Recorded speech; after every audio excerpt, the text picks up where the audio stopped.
मेरपुर नाम के एक गांव में एक बूढ़ी उम्मा जैनब रहती थी, जिसके दो बेटे थे, हारिस और फैजान।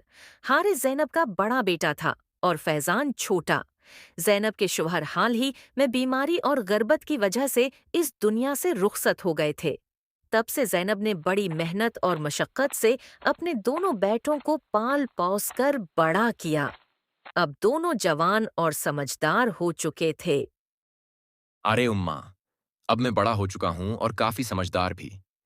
मुझे मालूम है कि अबा के जाने के बाद आप अकेली रह गई थीं और दो दो बच्चों को पालना आपके लिए बहुत मुश्किल हो गया था। लेकिन उम्मा, एक कहावत तो है ना कि इंसान को अपना फर्ज अदा करना चाहिए, फल की फिक्र नहीं करनी चाहिए। अब तक जितना करना था आपने किया। अब हमारी बारी है। अब आप सिर्फ आराम करें, बाकी सब हम दोनों भाई संभाल लेंगे। ये आप क्या कह रहे हैं भाई? आपका मतलब क्या है? कहीं मुझसे खेती करवाने का इरादा तो नहीं? देखो भाई, अगर आप ऐसा सोच रहे हो, तो अभी अपने दिल से निकाल दो, वरना मुझसे बुरा कोई नहीं होगा। वैसे भी अभी मेरी उम्र काम करने की नहीं, खेलने कूदने की है। और अगर जबरदस्ती करोगे तो मुझे मेरा हिस्सा दे दो, मैं अलग रह लूंगा। फैजान अभी नादान था। उसे न आने वाले वक्त का एहसास था और न गुजरते लम्हों की कदर। वो जोश में आकर होश खो बैठा था। अरे फैजान, ये तुम क्या कह रहे हो? तुम्हारा दिमाग तो ठीक है, बंटवारे की बात कर रहे हो। अभी माँ अबा के गम से बाहर भी नहीं आए और तुम अलग होने की सोच रहे हो। हमारे पास इस छोटे से घर और थोड़ी सी जमीन के अलावा है ही क्या जो तुम बांटना चाहते हो? उम्मा, देख रही हो ना, फैजान कैसी बातें कर रहा है।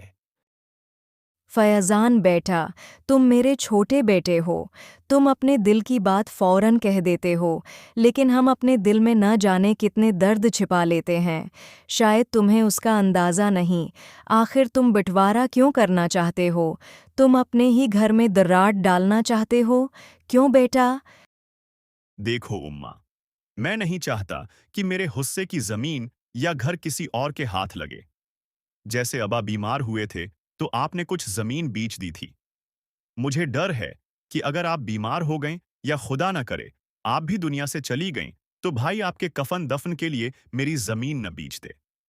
इसलिए मैं अपना हिस्सा अभी अपने कब्जे में लेना चाहता हूं।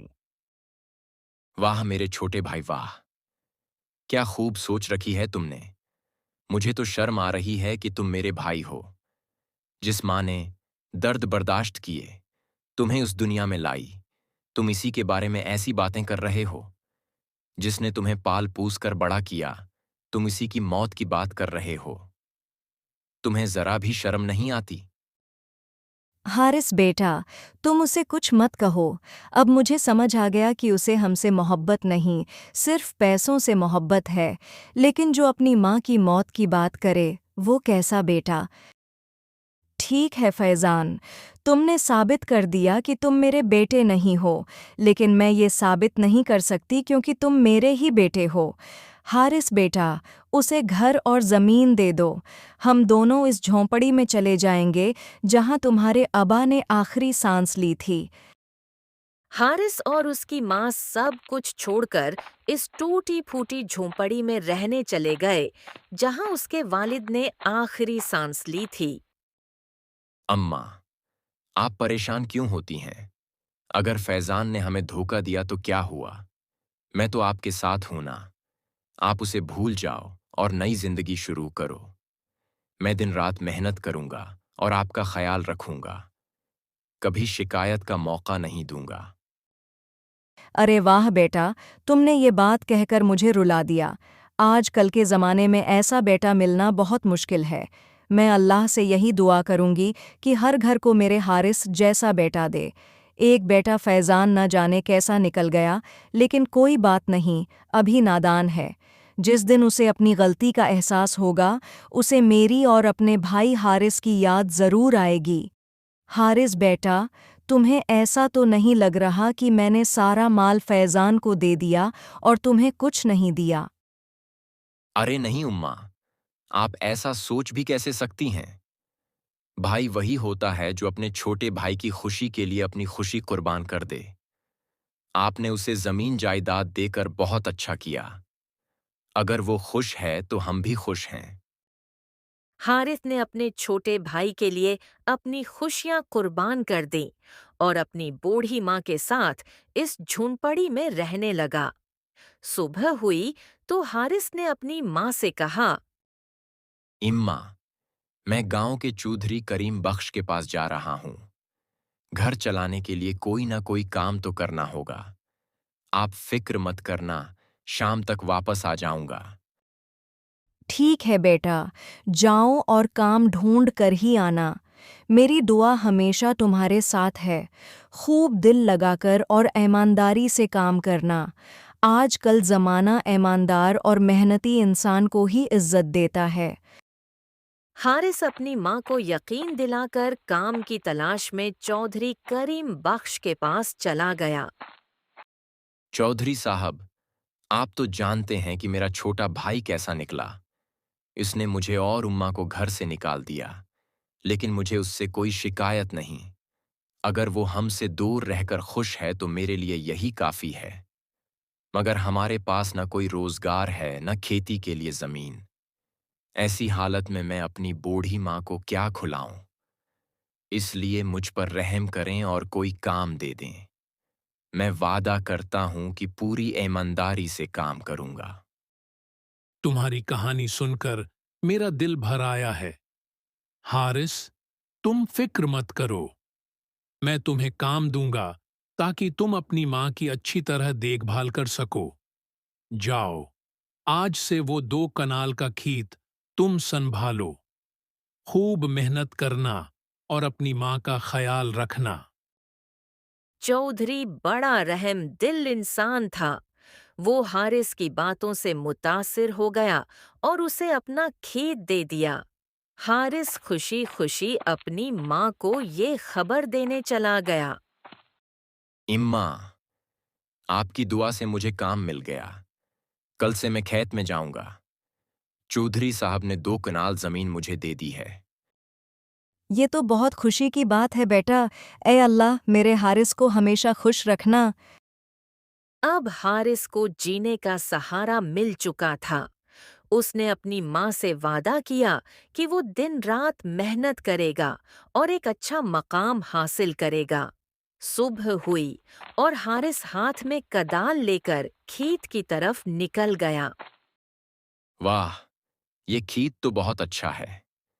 अगर इसमें सब्जियां उगाऊं तो बहुत अच्छी फसल होगी और बाजार में उसकी मांग भी ज्यादा है। आजकल लोग ताज़ा सब्जी कम और सड़ी गली ज्यादा बेच रहे हैं। अगर मेरी सब्जी ताज़ा और सस्ती होगी तो लोग मेरे पास ही आएंगे। हारिस ने सब्जी उगाने का फैसला किया क्योंकि बाजार में सब्जियों की बहुत मांग थी। वो पूरी मेहनत से खेत जोतने लगा। पहली बार खेती करने की वजह से उसे बहुत मुश्किल हो रही थी। माथे से पसीना टपक रहा था, लेकिन वो हार नहीं मान रहा था। उधर हारिस अपनी जिंदगी संवारने में लगा था। इधर फैजान बगैर मेहनत किए आराम से बैठकर खा रहा था। देखते ही देखते उसके सारे पैसे खत्म हो गए। अरे ये क्या? सारे पैसे खत्म कैसे हो गए? लगता है इतने दिन बैठकर खाने से सब खत्म हो गया। अगर ईमा और भाई यहाँ होते तो मुझे ये सब नहीं देखना पड़ता। अब मेरे पास जमीन गिरवी रखने के अलावा कोई रास्ता नहीं। अब फैजान को अपनी गलती का एहसास होने लगा था। वो जमीन के कागजात लेकर चौधरी करीम बख्श के पास पहुंच गया। अरे फैजान, आज तुम मेरे पास कैसे? तुम तो बहुत चालाक निकले। अपनी माँ और भाई को घर से निकाल दिया, लेकिन शायद तुम्हें मालूम नहीं कि ऐसा करने वाले ज्यादा दिन खुश नहीं रहते। चौधरी साहब, अब आप भी मुझे मत सुनाएं। घर में खाने को कुछ नहीं बचा। ये जमीन के कागजात रख लीजिए और मुझे कुछ कर्ज दे दीजिए। चौधरी को उस पर तरस आ गया और उसने उसे 10,000 रुपए दे दिए। फैजान सोचने लगा, ये पैसे भी कितने दिन चलेंगे?